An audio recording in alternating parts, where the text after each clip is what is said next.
गांव के बीचों बीच मिट्टी का एक छोटा सा घर था।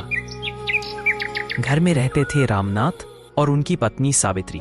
दोनों मेहनती, ईमानदार और सुखी जीवन जी रहे थे।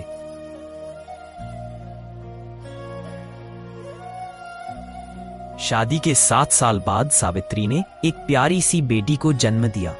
उसका नाम रखा गया राधा। राधा की किलकारियों से घर गूंज उठा।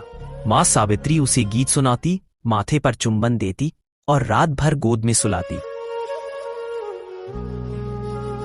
लेकिन सुख दुख साथ साथ आते हैं। जब राधा केवल 5 साल की थी, उसकी माँ सावित्री बीमार पड़ी और कुछ ही दिनों में चल बसी।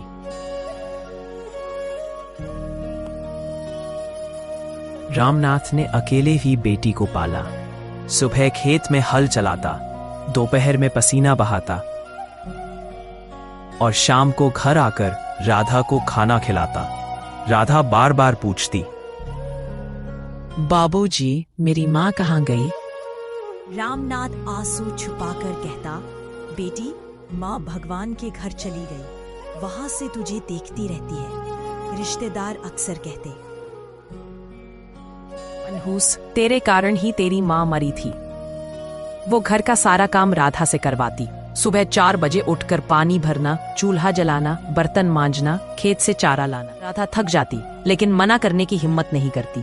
अगर कोई काम अधूरा रह जाता तो कमला उसे बेलन या चम्मच से मारती। कुछ साल बाद कमला को एक बेटा हुआ, सोनू। अब तो राधा का जीवन और भी कठिन हो गया। कमला सोनू को दूध, मिठाई, फल, खिलौने और नए कपड़े देती। वही राधा को बचा खुचा पुराने फटे कपड़े मिलते। राधा भूख से तरसती, लेकिन कभी सोनू की चुराकर खाने की हिम्मत नहीं करती। गांव में एक बूढ़ी औरत थी, जानकी दादी। वो अक्सर राधा को खेतों में काम करते देखती। एक दिन उन्होंने पूछा, बिटिया, तू इतनी छोटी होकर इतना काम क्यों करती है? राधा रोते रोते बोली, दादी, अगर मैं काम ना करूं तो माँ कमला मुझे मारेगी। जानकी दादी ने उसे गले लगाकर कहा, बेटी, धैर्य रख, भगवान सब देख रहा है। अत्याचार ज्यादा दिनों तक नहीं चलता। राधा स्कूल जाती थी और पढ़ाई में तेज थी। मास्टर जी अक्सर कहते, रामनाथ जी, आपकी बेटी बहुत होशियार है, इसे आगे पढ़ाइए।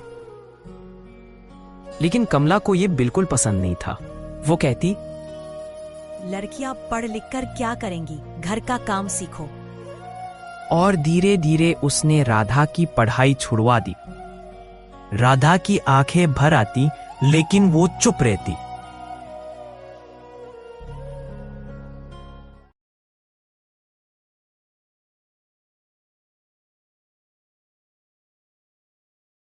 सर्दियों की ठंडी रात थी। सब अंदर रजाई में सो रहे थे, लेकिन कमला ने राधा को बाहर आंगन में बोरी पर सुला दिया। राधा ठंड से कांप रही थी। उसने आसमान की तरफ देखा और माँ की तस्वीर याद करते हुए कहा, माँ, अगर आप होती तो मुझे इतना दर्द न सहना पड़ता। उसकी आंखों से आंसू बहते बहते तकिया भीग गया।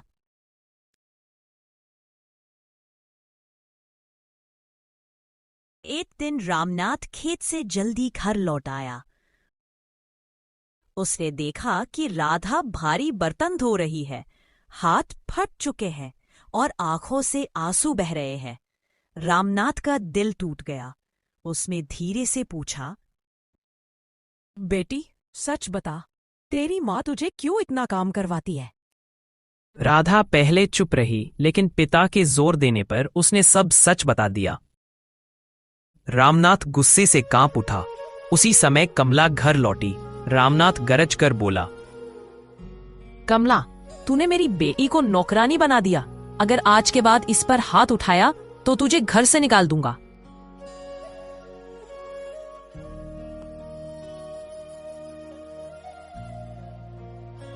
उस दिन के बाद हालात बदलने लगे।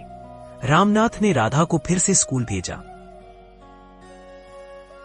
जानकी दादी और गांव के लोग उसकी मदद करने लगे। राधा ने मेहनत से पढ़ाई की, छात्रवृत्ति पाई और शहर जाकर पढ़ाई पूरी की। वो अध्यापिका बनी और अनाथ बच्चों के लिए स्कूल खोल दिया। एक दिन गांव में बड़ा कार्यक्रम हुआ। मंच पर राधा को सम्मानित किया जा रहा था। गांव वाले तालियां बजा रहे थे। राधा ने कहा, मैंने माँ का चेहरा बहुत छोटा था तब खो दिया, लेकिन मैंने सीखा कि हर बच्चे को माँ का प्यार मिलना चाहिए, चाहे सगी माँ हो या सौतेली। मैं वचन देती हूँ कि मैं उन बच्चों का सहारा बनूंगी जिन्हें माँ बाप का प्यार नहीं मिलता। सभी की आंखें भर आई। रामनाथ ने गर्व से बेटी को गले लगा लिया। कमला भी शर्म से सिर झुकाए खड़ी रही। कहानी ने पूरे गांव को सिखाया कि अत्याचार कभी ज्यादा दिन तक नहीं टिकता। माँ का असली धर्म बच्चों को प्यार और सुरक्षा देना है। धैर्य और शिक्षा इंसान को हर कठिनाई से जीत दिलाते हैं।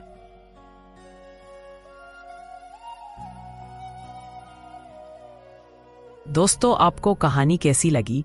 कमेंट में अपनी राय जरूर दें। ऐसी ही वीडियो रोज देखने के लिए चैनल को सब्सक्राइब करें और शेयर करें। दोस्तों, कहानी अच्छी लगी हो तो लाइक करना ना भूलें।